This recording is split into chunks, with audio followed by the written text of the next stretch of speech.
Нека този поздрав звучи специално за най-добрия баща за Batdian.com.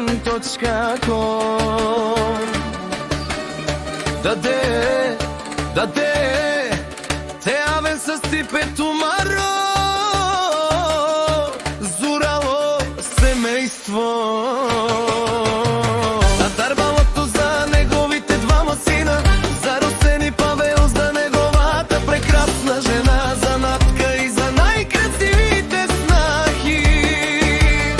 И ето тука някъде започваме играта. Виждате го Бадиян, пак ви е в устата. Винаги с два хода е пред вас. Признайте си, че и вие тайно искате да бъдете като нас.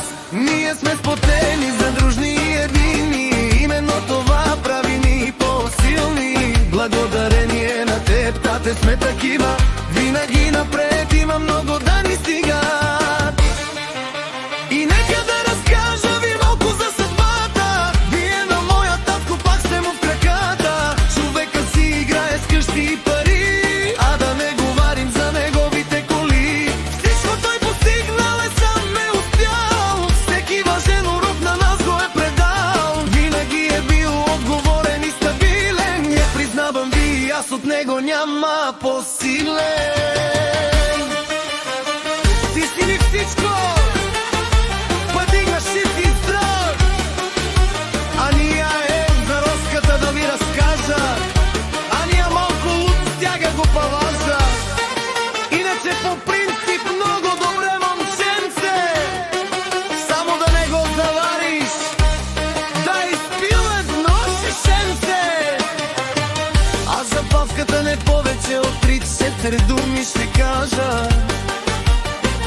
Малкия е мощен, обича да наказва. Тарикач че си е бил, тарикач ще си остане.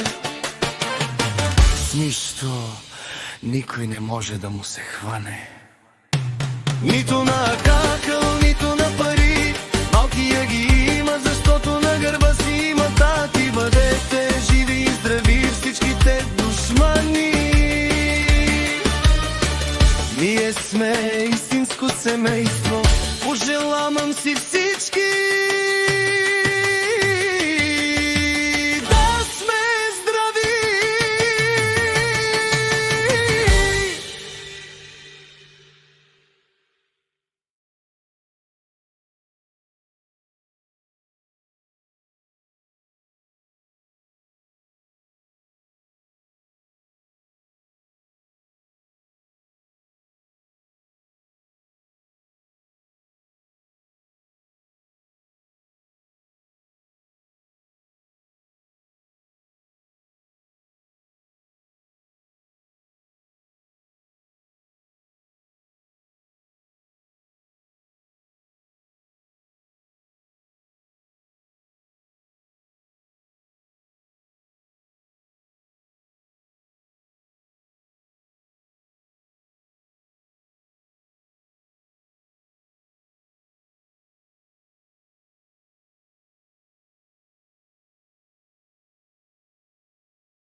Dami!